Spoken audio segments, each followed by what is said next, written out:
Let's move to Matters England next. And before we talk about the game, England playing Brazil live on talkSPORT, Saturday, of course, the new England home shirt, it's got a St. George's flag on the back of the shirt's collar, although some kind of feel it's not, because the red cross has been altered to include different colours, light blue, dark blue, purple as well. Nike, the manufacturers, say it's a playful update to the England flag of St. George that appears on the collar to unite and inspire. Don't know who wrote that PR release. It's absolutely dreadful, but it drew people to the fact that it had been altered. And some people weren't very happy with it. And by the way, the away kit, purple for the first time, that is a move away, of course, from England's traditional colours of red and blue. Well, here's what our very own Simon Jordan had to say on the matter earlier today. I don't understand why we need a playful interpretation of our national flag. I don't want to get into the hysteria and hyperbole that some other people are talking about, but I don't quite understand what we're trying to achieve here. It's part of our national identity. You know, you have the flag of St Andrews, you have the flag of St David's, and you have the flag of St Patrick's in various other parts of the home nations. I don't quite understand why Nike, and I would suggest under the FA's brief, feel that we need to have a playful interpretation of our national identity. Are we somewhat embarrassed by it? Is it not part of our heritage? Do we not believe in its value set? Yes, there are a few people that have adapted it in a way that isn't particularly palatable. But I look at this and say, I don't quite understand why we would want to do this and why we feel the necessity to do it and what it actually represents. I don't see why people are so triggered by it, to be perfectly honest. I just don't see how it's a big deal. I don't see why they had to change it. How does it unite and inspire? Well, it doesn't. They just wanted to change the colours. So how they does thought it looked celebrate cool. football heroes of the past with a modern twist? Yeah. They just thought it looked good. And I don't think it looks bad. Is it look? I mean, it's a little thing on the back of the collar. I mean, does it look? I mean, listen, does it change anything? No. But what's the point? Why are you doing something like that? Why? That's the question that I would ask. Well, I think it looks better. Just a design quirk. Well, that's always up for, we've all got differences of opinion, but you get the feeling that there's a message there, and I don't feel that there needs to be. What's the message? Why would you? I don't know. That would be my question. Why would you change the national identity, the flag of England? The flag of England is the flag of England with its colours. If you want to change anything, change what you want in the shirt, but why change the flag? No, I mean, I can see it. I can see the question being asked. But has any other country done it? Well, I'm sure other countries have had their flag interpreted differently. Have they? What difference does it make if someone else has had it or not? A flag is a flag, isn't it? No, but it's not going to change your opinion. It's not going to change my life. No, but it's not going to change your opinion on it if France have had their flag changed on theirs. It's not going to change my opinion if France do whatever they want to do. France do what they want to do. But I don't see the point, and we're the only ones doing it. So why? There's no message there. It's just they thought it looked cool, and they thought people would. They brought attention to it because they thought it looked cool, and they had to write some kind of PR guff, and they ended up with we're going to unite and inspire people.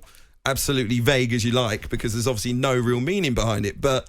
Why do I agree with Simon? Why do we need a playful interpretation of our national identity? Yeah, like I say, I think that the words that they released were absolutely dreadful. Listen, I get it. But if they hadn't released those words and said, this is why we've changed it, would anyone have even noticed? Yeah. You think so? You don't think they would have done? But why would you care? I mean, come on.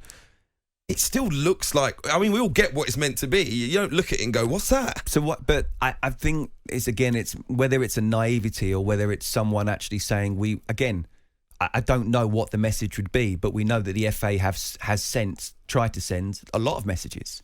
And I don't see the point in this. If they were sending the message, say, this is a multicultural team, we're going to make a multicultural flag on the back of our shirts, would you think that was wrong? Yes.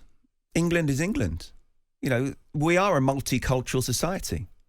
I want us to be that way. I have a Colombian wife. My children are half Colombian. I believe in a multicultural society. London is probably one of the most cosmopolitan cities of the world, and I love living in it. But England is England, and the flag is the flag. And if lots of other countries are doing the same thing, you can say, well, we're just following suit. But are we?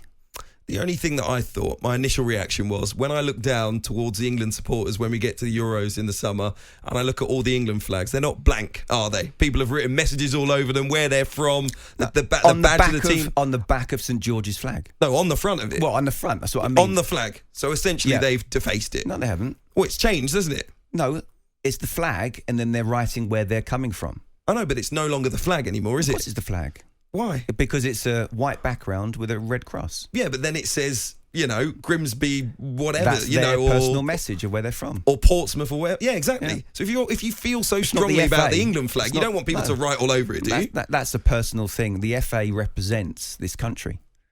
So, again, my question would be why? Why are you looking to change our flag? I don't understand it. There's lots of things you can change. And if you do want to send a message, there's lots of different ways of doing that. But why change our flag when you know that's going to rile a lot of people? I don't think they did. Really? I don't think they did. I don't think they sat You're there and a smart man, Hugh.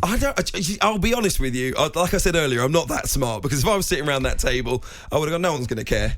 Why Really? would anyone care? Adrian Beverington was on this morning, wasn't he? Why would anyone care?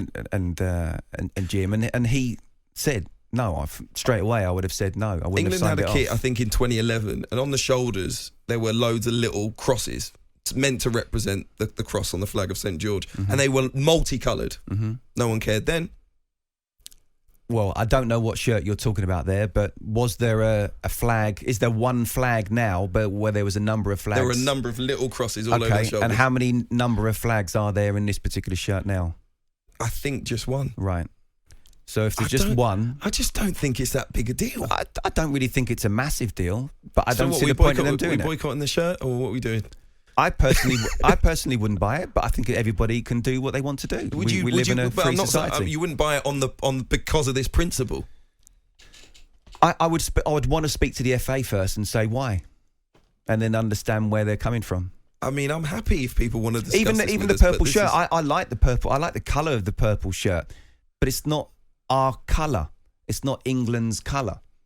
England. We should represent this country.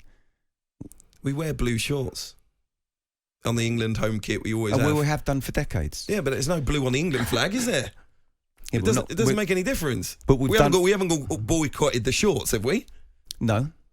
So it's just not that big a deal. But we've done that for decades. But all right, well, let's start something new then. A new tradition. Okay. Let's do it for the next 4 or 5 decades. Let's do that then, shall we? Let's decide now that we'll do that for the next 4 or 5 decades. It's an interesting discussion. I'm stunned, but I understand where you're coming from. And we're going to be talking about England in more detail, not the kits, the actual players and the game ahead of us, because we're playing Brazil and Belgium in friendlies. Just 4 games, in fact, before the Euros this summer. So what can we expect from them on Saturday night against Brazil?